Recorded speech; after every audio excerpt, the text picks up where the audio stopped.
So we're doing the same thing in real estate.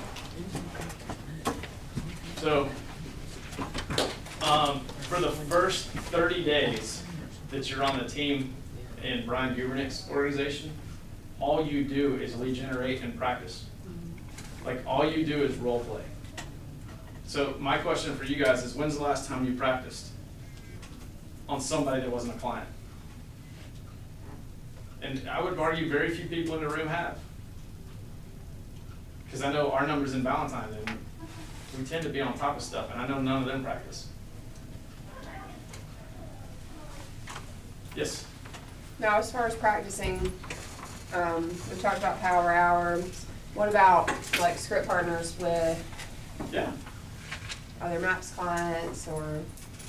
Yeah, I mean, and I think there's even a Facebook group for script practicing to find a partner. I'm talking about even more than script practicing, just when's the last time you practiced a buyer consult, like a full-blown buyer consult or a listing appointment? You know, it's been really easy to be a buyer agent in the last 2 years, in Charlotte anyway. It's, if we can find you a house, you'll buy it, right? I mean, that's the way it's been, so. All of a sudden now it's getting a little more competitive on both sides. So you better be, you know, iron sharpens iron. So are you saying that those, sorry to stay with the $12 million example, but those middle people are going to either be downsizing or be crushed or have to join one of these expansion teams? No. I'm saying that that group is gonna feel it more than either end of the spectrum. Okay. That doesn't mean that everybody that's in that group's out of business. That's not what I'm trying to say.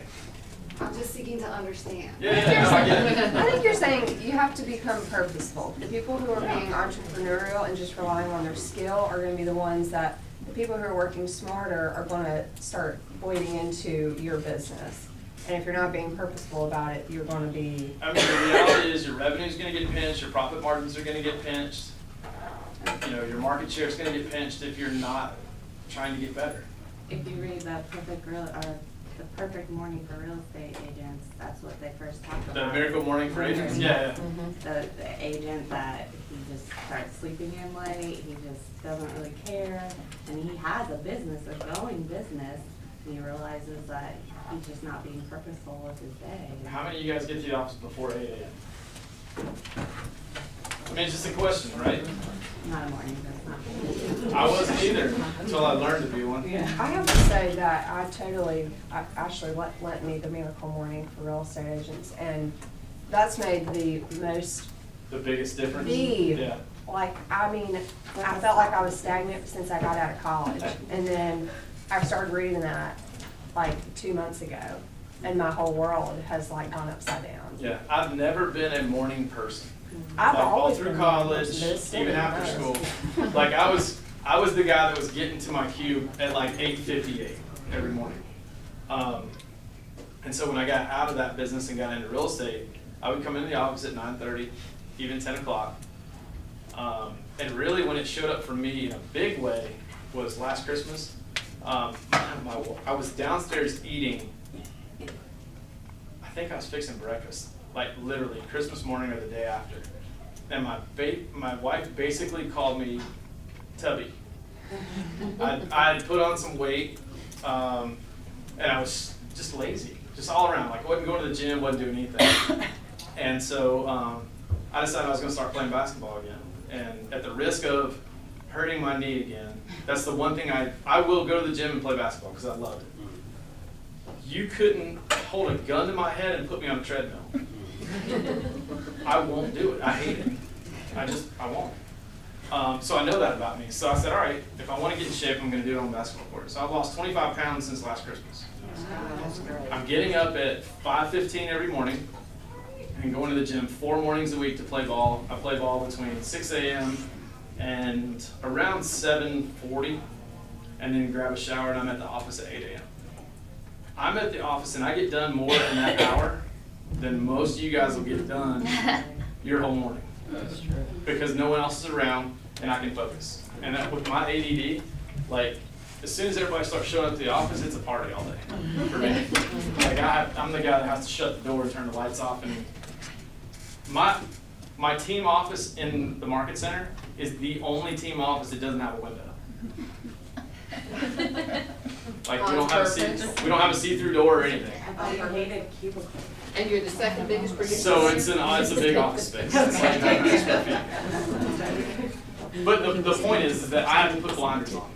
So when I was on the team, like, we built the space, we designed our space for when I thought I was gonna be in production. So I have an office, you have to go through our team space, through our admin space to get to my office, and it doesn't have a window. It's a closet, basically. Training for admin. The perfect real estate assistant, Monica Reynolds. It's the only one I know that's pretty decent. I've heard some people say they didn't like it, and I know there's a couple people that are working on a new course or even updating the curriculum there. But from a standards and system standpoint, it's pretty good. What's your thought on sending them to San Diego versus doing the 12-week course or whatever it is? We did the conference call version. I didn't even know, I'm glad I didn't know that San Diego was an option, because I probably would have said, hey, this sounds great, let's do this. Is it like you're following Monica? Is that what you're I talking think it's about? like 2 days, yeah. So I think the Monica class is a great place to start. Because you gotta know the foundation before you start doing whatever you wanna do. So do you have a team leader question? You know, you started, you know, with Valentine, you've watched the growth. I mean, you guys hit the 500 mark, okay? Which is, wow, congratulations. Here, we've doubled, we're about, almost hitting 190. We're knocking right on that. We were like at 90, just about a year or two ago. So, and you hear a lot about the dynamics that change, What kind of advice can you give to a market center to still keep that cohesiveness? I mean, now you're twice our size, but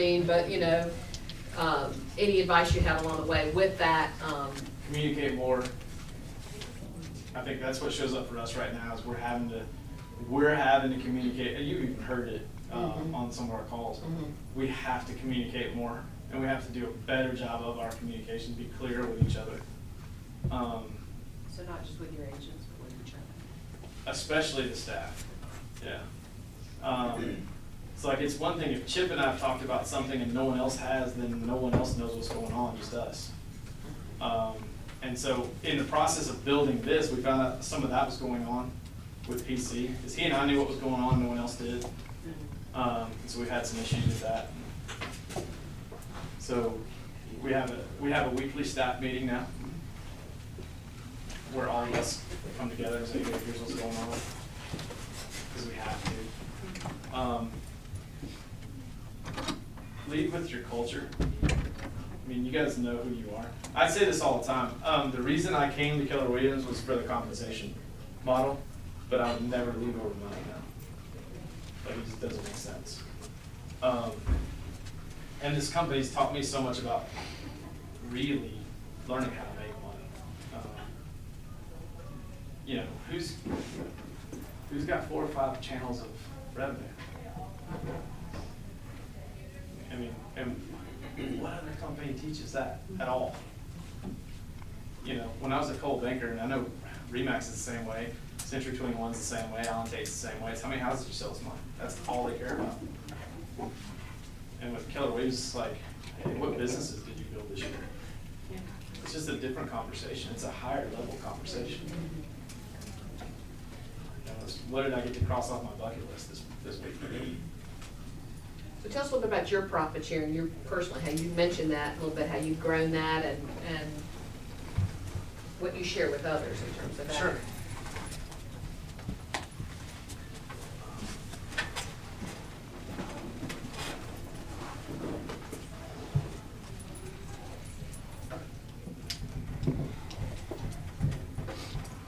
So I'm a little bit lucky in that right place, right time. To really grow this thing. guys, where he's going to, all of you have access to go to this same stuff for your own truth. He's pulling up his.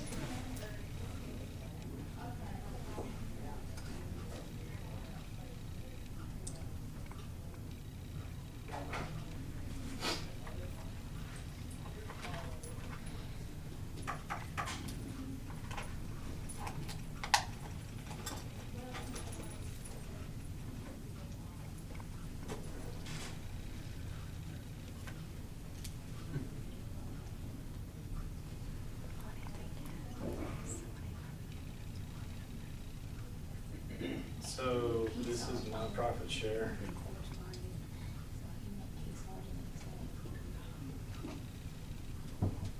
Alright, so this is my profit share. As you guys know, I started basically January 2011. I got a whole $12.30 in profit share for 2011. I think it was 2 rental contracts from my buyer's agent. Literally, I think that's what it was. But it was kind of an aha. It was, even though it was a really small amount, it was like, okay, so this thing is for real. So I started working on putting people, so started 2012, I think that was probably Peg. Jessica Peg was probably she wasn't patient 0 for me, but she was very early. I think I had 1 or 2 people before her. And then we stacked everybody under my dad so that we can stack a cap, so to speak. So everything I get paid on, he gets paid on. I don't know when I started really getting focused on adding people. I want to say it's probably 2013. I was the chairman of the growth committee of 2013, so I got really purposeful about that. I could probably trace it back to that. And I made $11,000 that year. And that's when it was like, okay, so how big can I really grow this? And it's kind of funny, right? Again, I think I'm a really big thinker. And then I see at a family reunion, well, it wasn't her yet, it was Althea Osborne, did like $900,000. And I was like, that is insane. You know, it's kind of funny, I talk about Jessica being my patient 0, but she's Gary's patient 0. Like, think about it. She's got, South Africa is underneath Althea Osborne. Have you ever heard her story on that? You don't even know how old she is. How old is Althea? Hold on a minute. Oh, this is worth it. Actually, it may be a YouTube video. She's the one who recruited Tim Heil, too. Did she? Yeah. I didn't know that. She told him he was an idiot and he needed to read the book and come join. That was her That whole was her spiel. spiel. Yeah. Okay, there's the script right there. But if you see her, you'll see how she can get away with that, okay? She's a trip, as I've gotten to know her over the years. I've yet to go to Keller Williams International and be upstairs there and not see her in the, coming up the elevator. I don't know who she's hanging out with, but she's up there all the time. So, this is hilarious. Well, when I was in South Africa, I was staying for a month, quite a long time, and I noticed all the real estate companies and the real estate signs, and you always notice that as a real estate agent. And I thought, well, if they're all here, why shouldn't Keller Williams be here?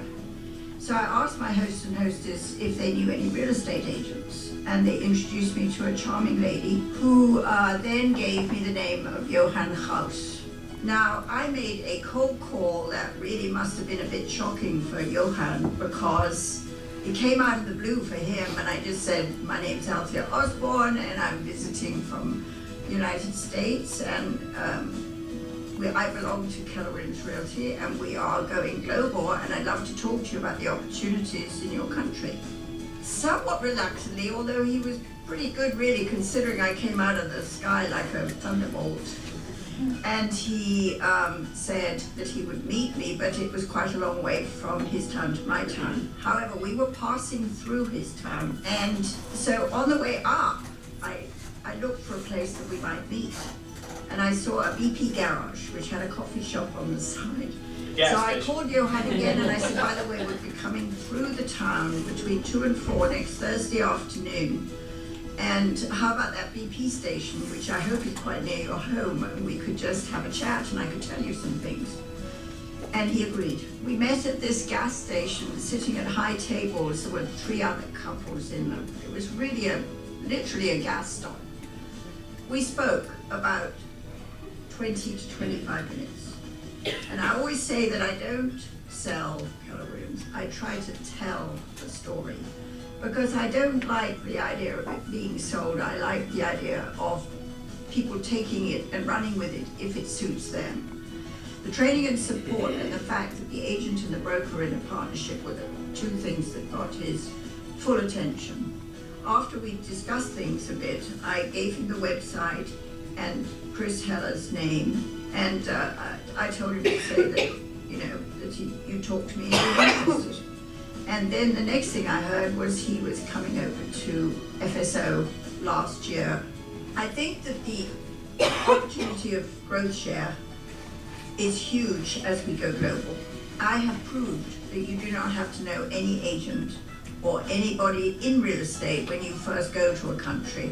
It's just keep your eyes open for the right connection. It is a large world and there is a lot of opportunity out there. And I do think that agents should tell the story because agents are benefiting. I mean, I wouldn't have half the things that I have today if it wasn't for Keller Williams. And so I think that if you believe that and you want to spread it and give it to other people, it pays you back too. It's a two-way street. How funny is that story? Right? Didn't know anybody.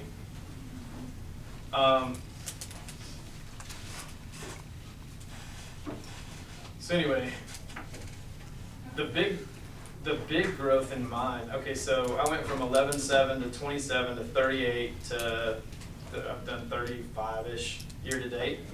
Has been these growth so I had 14 people in my level 1 last year. I think I actually had 15 people, but somebody dropped out for some reason. But I had 24 in my level 2, 4 in my level 3, right? My big focus in the last year and a half was taking these 14 people and helping them get 14 of their own, right? And that's, I was doing this before Linda told me this is what you should do. But get 15 people in your level 1 and then teach each one of them to get 15 in theirs. And everything else will take care of itself. And you see, I'm not anywhere close to there. I think right now their average is about almost 3. Some of them have done really well and some of them hadn't figured it out yet. So yeah, but see how much they've grown. That one's doubled and that one's multiplied by 6. Some people don't know who Linda is. You want to share with them? Yeah, so Linda McKissick, so Ballantyne Market Center is the #1 market center in the world for Keller Williams in profit. We'll do about 1.5, 1.6 million in profit this year. She'll do that much in profit share. Without any capital investment. I don't know what it would take, I really don't know what it would take to buy enough of Ballantyne to generate $1.6 million. But I know how much it takes for her to generate that much, and it was 0. Does that make sense? Like there's a huge opportunity out there for you guys. So one of the things that I started doing last year was I started having a quarterly profit share mastermind. So I invited everybody in my profit share tree.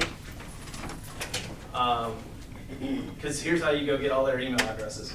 Does that make sense? So I invited every one of them. I did I think I used eBite or something like that. I'm sure it was an eBite.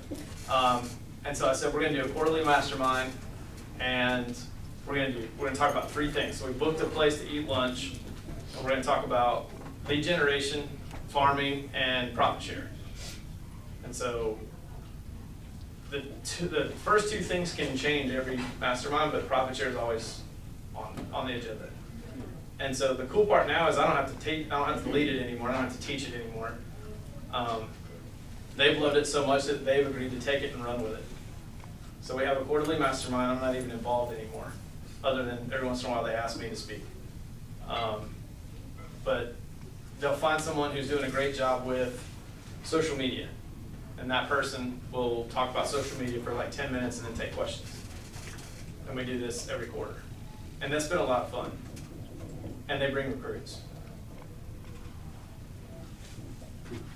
So again, it's getting really purposeful about certain things. What I'm really looking forward to is Jessica taking off as assistant team leader.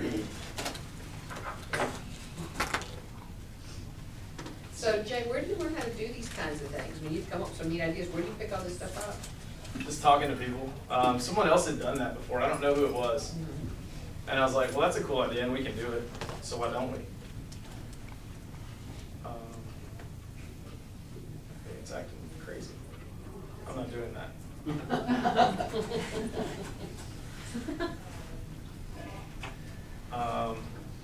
So Linda's done pretty well. This is how many people she's got in her level 1. There she is. So that's Jessica now.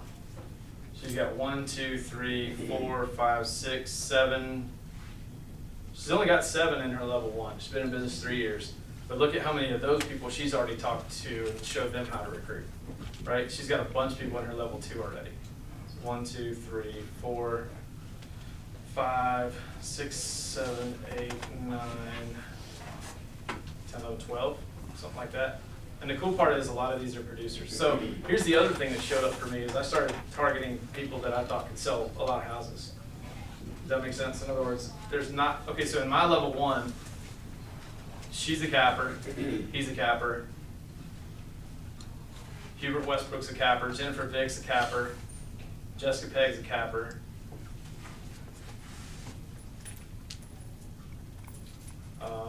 Kay Stevens is a team cap.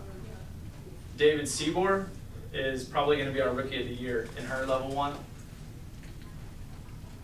Super guy. He's in my coaching program. He started real estate 3 months ago, and he's already in our 2nd level of coaching, like real fast. Katie Beatty's a team cap. Christina Brown is my director of sales. Linda's a capper. Mark runs my team. Jimmy's a team cap. Judy's a capper. Penny's our expansion partner, so she's a capper. Mary Caroline Heath is a capper in her profit share tree. You guys seeing the trend here, right? That's what Fran Johnson did. She said she'd always go to the big newness. Steve Yim's a capper. Yeah, Steve Yim's a capper.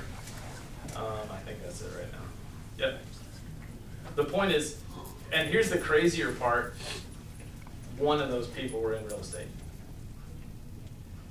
Like I went and created relationships with people that were, a lot of these people came from the service industry, right? Bartenders, servers at restaurants, and teachers I've identified as making really good real estate agents. Just my 2 cents. So the cool part about a teacher is, guess how much they make? Not enough, right?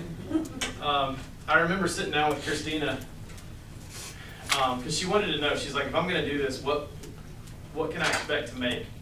I said, well, okay, so let's start with this. What are you making now? She goes, gosh, I can't remember the number. I want to say it's like $38,000. Like 10-year board certified teacher in Concord, North Carolina. And I kind of laughed. And I regret it because it made her feel really bad. But I was like, this is going to be easy. And so on a piece of paper, I said, all right, so let's use Concord stats, not Valentine stats. So we average price, average commission rate, split it with the team, paying her team cap. This is what you can make. And I said, if you sell 2 houses a year, 2 houses a month, I mean, I think it was $57,000 and she about choked. Like, go find a really great teacher and show them that. 2 houses a month. I was like, and then we'll give you one of them, and all you have to do is find one. She's like, seriously, I can do this. That was a teacher. Sometimes with service industry, just make sure it's the right people. Make sure they've got, service industry is a weird industry. You know, focus on their culture. And if they've got good culture, they can probably sell houses. One of the new guys on my team, he's only been in business about 60 days. He was a sommelier at a really high-end Capital Grill in Charlotte. Like, he knows how to talk to people. He doesn't get overwhelmed by the situation. His scripts are magnificent already. Like, he gets on the phone and our other agents just watch him. But it comes from that background of presenting wine and learning the features, and they're very scripted, believe it or not. So that's just my thoughts. But I'd go after people who are really talented. Gary says all the time, the leaders in this industry aren't in our business yet. In other words, 10 years from now, the leaders in our industry aren't even in our business. So go find out who they are.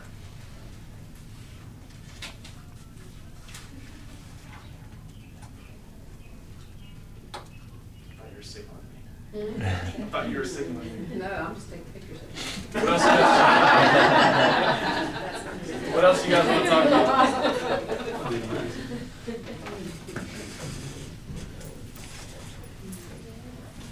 How many times have you taken bold? 4.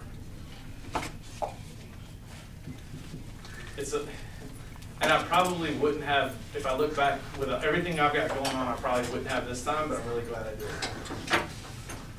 Although you have a MAPS coach? I have 2 MAPS coaches. So although you have MAPS coaches, you still take bold?